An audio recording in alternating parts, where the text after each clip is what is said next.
বিএনপির ২৮ তারিখে যে তারুণ্যের সমাবেশ ঢাকা পল্টন অফিসের সামনে যেটি করেছেন, সেখান থেকে স্পষ্ট বার্তা দিয়েছেন নির্বাচন ডিসেম্বরেই হতে হবে। তারেক রহমান তার বক্তব্যের এক পর্যায়ে তিনি বলেছেন ডিসেম্বরের মধ্যেই নেতাকর্মীদের নির্বাচনের জন্য প্রস্তুতি নেওয়ার জন্য।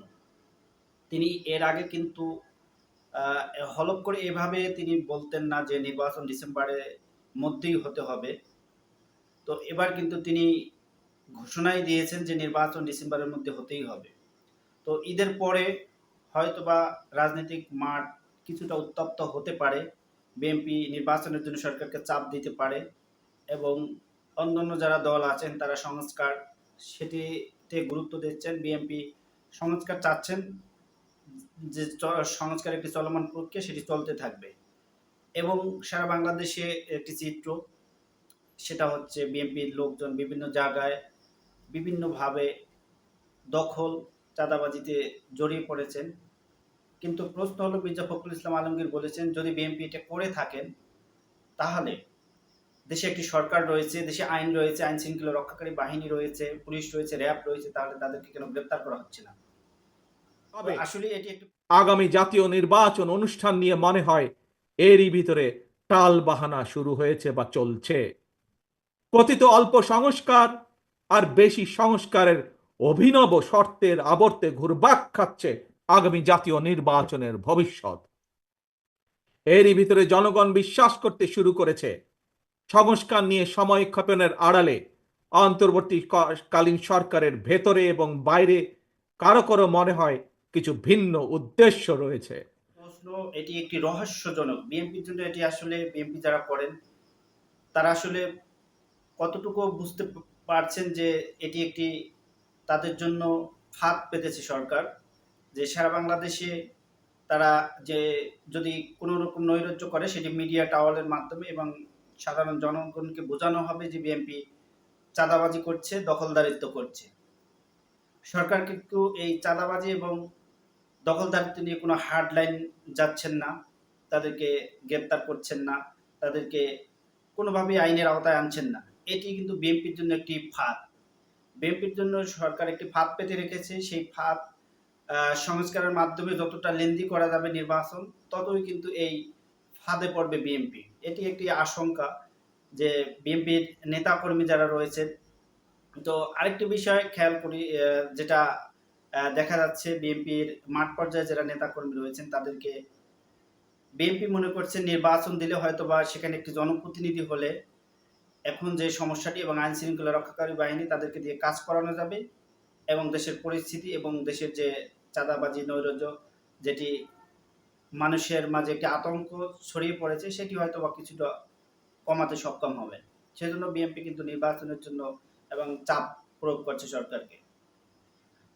তো বিএনপিকে বুঝতে হবে, যারা সাবেক নেতা রয়েছেন তারাই কিন্তু ম্যাক্সিমাম জায়গা থেকে পত্রিকায় আমরা দেখতে পাচ্ছি যে সাবেক নেতারা এইসব অপকর্মের সাথে এবং অনুপ্রবেশকারী যারা রয়েছেন যাতে বিএনপির ইমেজ নষ্ট করার জন্য কিন্তু একটি সংঘবদ্ধ চক্র কাজ করছেন।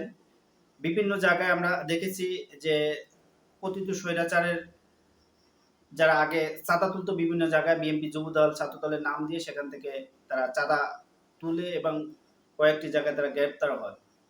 তো বিএনপির ইমেজকে নষ্ট করার জন্য কয়েকটি রাজনৈতিক দল তারা কিন্তু উঠে পড়ে লেগেছেন এবং বিএনপি যাতে সামনে নির্বাচনে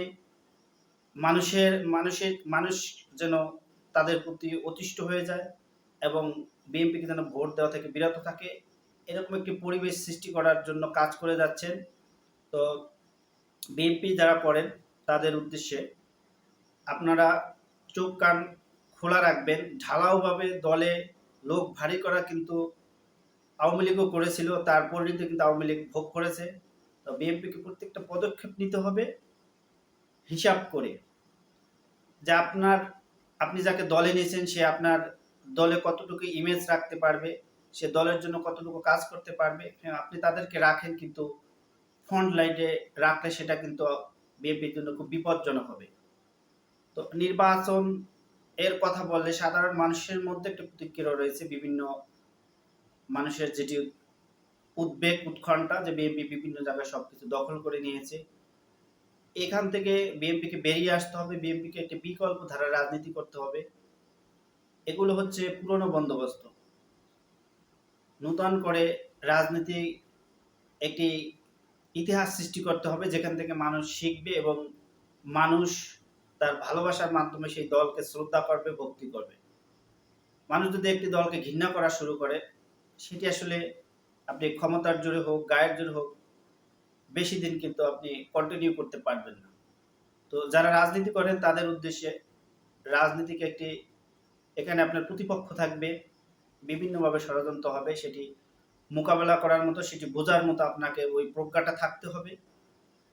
বিএনপির যে একটি এই 17 বছর তারা আন্দোলন সংগ্রামের মাধ্যমে তাদের যে আজকের যে অবস্থান সেটাকে ধরে রাখতে হবে এবং ভবিষ্যতে যাতে এই ধরনের কোনো প্রবলেম ফেস করতে না হয় সেটি কিন্তু লক্ষ্য রাখতে হবে।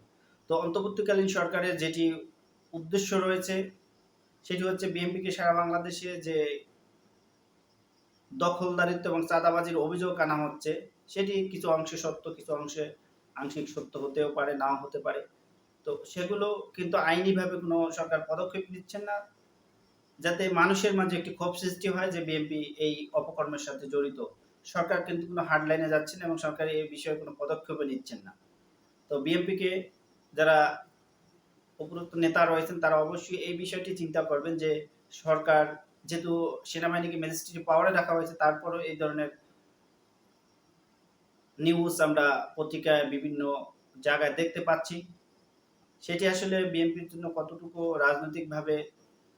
রাজনৈতিক ইমেজ নষ্ট করছে সেটি কিন্তু লক্ষণীয় বিষয়। তো বিএনপিকে সবকিছু মাথায় রেখে কিন্তু সামনে পথ চলতে হবে।